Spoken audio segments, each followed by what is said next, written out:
तकनीकी तौर पे वो सांसद हो न हो, लेकिन मुझे एहसास है कि फूलपुर की जनता ने उन्हें सांसद मान लिया था, चुन लिया था। आदरणीय अमरनाथ मौर्य जी, यहाँ के हमारे अध्यक्ष आदरणीय अनिल जी, विधायक आदरणीय संदीप पटेल जी, इस क्षेत्र से कई बार विधायक रही, प्रतापपुर की विधायक आदरणीय बिजमा चाची जी, सोराव से विधायक आदरणीय गीता पासी जी, पूर्व विधायक भाई सतवीर मुन्ना जी, आदरणीय कृष्णमूर्ति जी, आदरणीय राम वृक्ष जी, इस क्षेत्र से सांसद रहे और हम लोगों के छात्र राजनीति में मार्गदर्शक रहे आदरणीय धर्मराज पटेल जी, इलाहाबाद विश्वविद्यालय में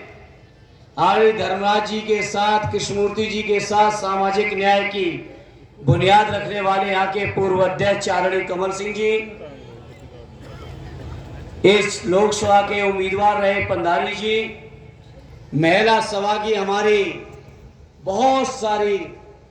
महिलाएं हैं, अब नाम लेंगे तो बहुत लंबा हो जाएगा। सभी मेरी महिला सभा की सम्मानित नेतागण, कार्यक्रम में उपस्थित यहाँ के रानीगंज से विधायक आदरणीय आर.के. वर्मा जी, आदरणीय हमारे मुबारकपुर के विधायक जिन्होंने लोकसभा आजमगढ़ में सबसे ज्यादा वोटों से जिताया आदरणीय अखिलेश यादव जी, मंचासीन इस कार्यक्रम के आयोजक डॉक्टर आकाश यादव जी, आदरणीय रामजियावन यादव जी और फल्लू यादव, आदरणीय रामनारायण गुड्डू जी, आदरणीय राम प्रसाद जी, आदरणीय अचल जी, आदरणीय कांति पासी जी सहित सभी मेरे उपस्थित मंचासीन, संदीप भी है, रविंद्र भी है और दूसरे रविंद्र भी है, अभिषेक भी है, सभी नेतागण और उपस्थित मेरे सम्मानित बुजुर्गों, नौजवान साथियों हैं। अरे सभी हैं, अब नाम लेंगे तो नाम रुकेंगे नहीं। हमारे पुराने साथी भारती जी भी हैं, सब साथी हैं, अनंतलाल जी बैठे हैं, सब पुराने साथी बैठे हुए हैं। अरे राधे श्याम पटेल भी बैठे हैं, राधे श्याम जी बैठे हैं, सब जिम्मेदार साथी बैठे। अब कहां तक नाम लेंगे, सभी मान लो अपने आप ही। और उपस्थित सभी मेरे क्षेत्र के सम्मानित बुजुर्गों, नौजवान साथियों, पत्रकार मित्रों, आज के इस मौके पर हम सब समाजवादी साथी अपने उम्मीदवार और पार्टी के वरिष्ठ नेता आदरणीय मुर्तजा जी के लिए वोट की प्रार्थना लेके आए और पूरा भरोसा है,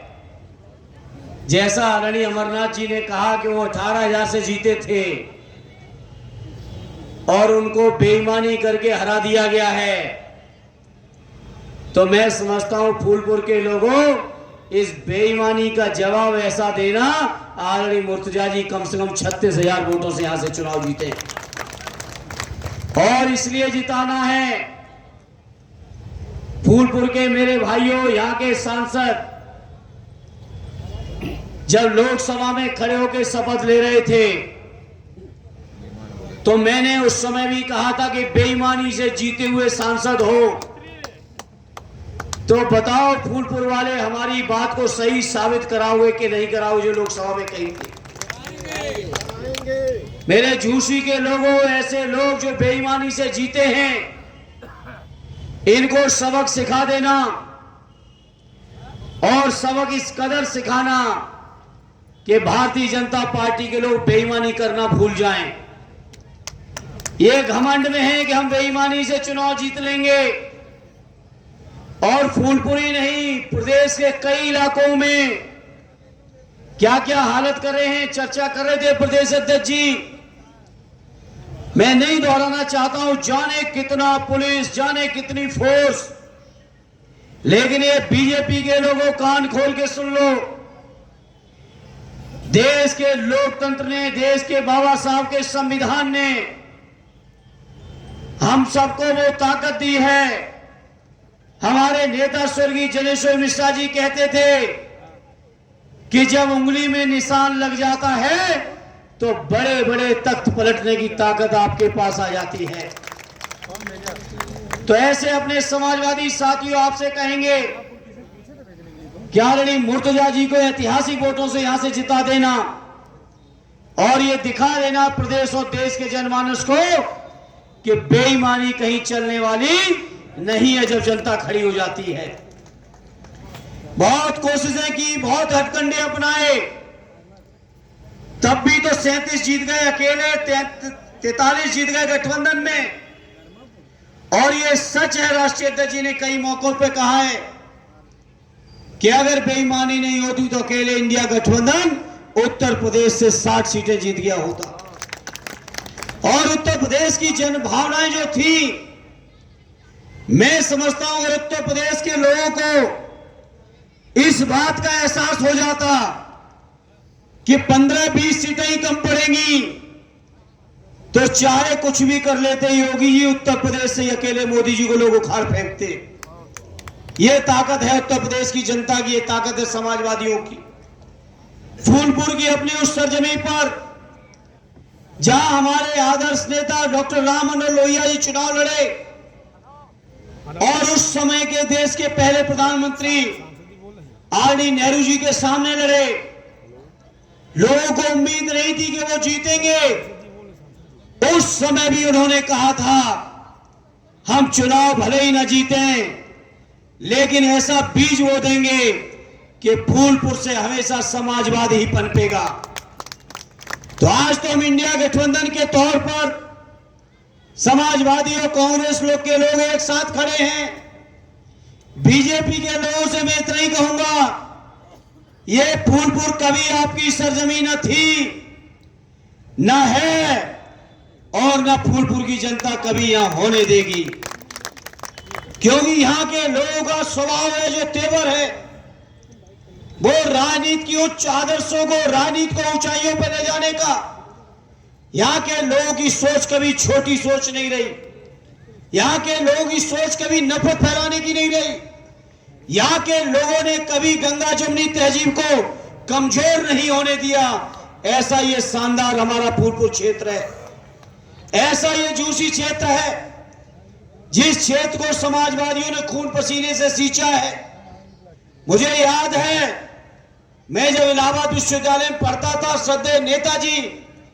जब कभी इस इलाके में आए,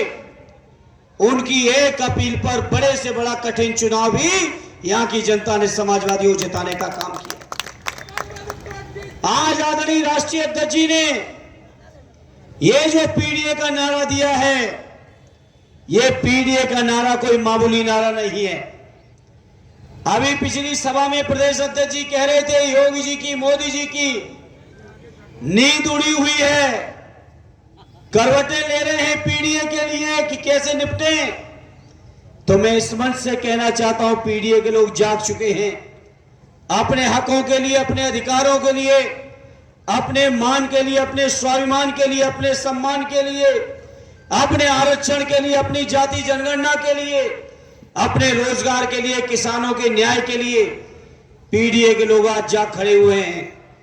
तो मैं अपने पीडीए के भाइयों आपसे कहूंगा, ये फूलपुर का, ये इलाहाबाद का ये इलाका हमेशा सामाजिक न्याय की एक क्रांति को लिखने वाला इलाका रहा है। और आज जब उत्तर प्रदेश के अंदर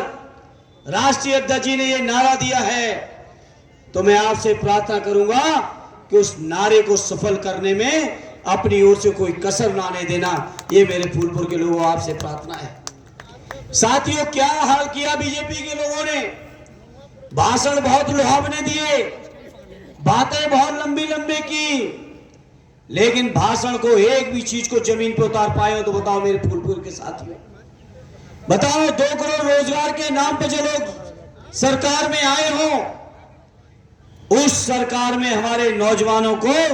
अपने न्याय के लिए, हजारों नौजवानों को सड़कों